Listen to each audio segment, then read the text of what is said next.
Hello everyone, welcome to the channel. आज हम लोग बात करेंगे लो ब्लड प्लेटलेट्स के बारे में। मेडिकल टर्मिनोलॉजी में हम इसको थ्रोम्बोसाइटोपेनिया भी कहते हैं।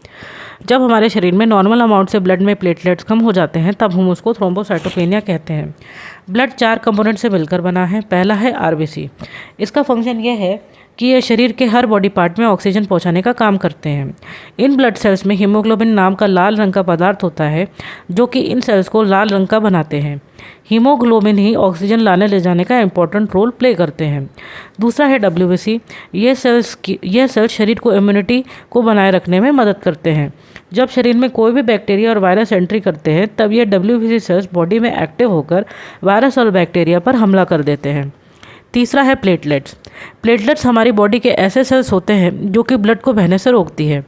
बॉडी में किसी कट, घाव या इंजरी होने के कारण ब्लड वेसल्स में जो ब्लीडिंग होने लगती है वहाँ पर जाकर ये सेल्स कोएगुलेशन करके वहाँ पर क्लॉटिंग बना देते हैं और वहाँ से खून बहना बंद हो जाता है।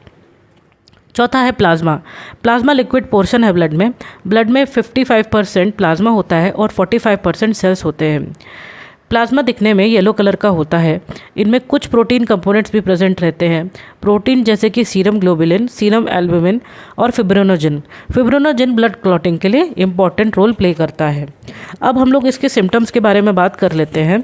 चोट लगने पर ब्लीडिंग बंद ना होना, देर तक ब्लीडिंग होते रहना, मसूड़ों से नाक से खून आना, स्प्लीन का बढ़ना, यूरिन और स्टूल में खून दिखाई देना, दांतों में ब्रश करने पर ब्लीडिंग होना, परप्यूरा, स्किन पर पर्पल कलर के धब्बे, स्पॉट्स और पैचेस दिखाई देना सुपरफिशियली, हम इसे परप्यूरा कहते हैं। पेटेचिए, पिन पॉइंट साइज के लाल धब्बे स्किन पर सुपरफिशियली दिखाई देते हैं। इन सब लक्षणों के दिखाई देने पर तुरंत डॉक्टर के पास जाना चाहिए। अब हम कुछ ऐसे कॉमन कॉजेज़ की बात कर लेते हैं जिससे कि प्लेटलेट कम होते हैं। Vitamin B12, copper, folic acid की कमी, ऑटो इम्यून इन्फ्लामेटरी डिजीज़ेस के कारण लाइक लूपस और रूमेटॉइड आर्थराइटिस, मलेरिया और डेंगू होने से, अल्कोहल इनटेक लंबे समय तक, viral infections like HIV, hepatitis C, liver cirrhosis होने पर, या फिर एप्लास्टिक अनीमिया। यह एक ऐसी बीमारी है जिसमें शरीर में नए ब्लड सेल्स बनना बंद हो जाते हैं। अब हम डाइट पे आते हैं कि हमें लो ब्लड प्लेटलेट में क्या डाइट लेनी चाहिए। डाइट में विटामिन C रिच चीज़ें जैसे कि कीवी, टमाटर, संतरा, विटामिन K रिच चीज़ें जैसे कि पालक, अंडे और ब्रोकली, अनार, पपीता, दूध, फिश और हम चिकन ले सकते हैं खाने में। अब हम बात करेंगे कुछ ऐसी दवाओं के बारे में जिनमें नीम, तुलसी, गिलोय, पपीते के पत्ते के रस मिलाकर ये दवाएं बनाई गई हैं। तो आते हैं टैबलेट्स पे। सबसे पहला है हिमालय प्लेटेंजा। इसकी 1 से 2 गोली हम एक दिन में ले सकते हैं। कैरिपिल 1 से 2 गोली पर डे ले सकते हैं। Jhandu leaf extract for blood platelets 1 से 2 टैबलेट हम इसको ले सकते हैं दिन में।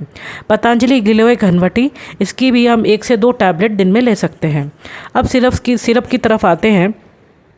EKMG फार्मा प्लेटलेट सिरप 1 से 2 चम्मच हम इसकी डेली ले सकते हैं।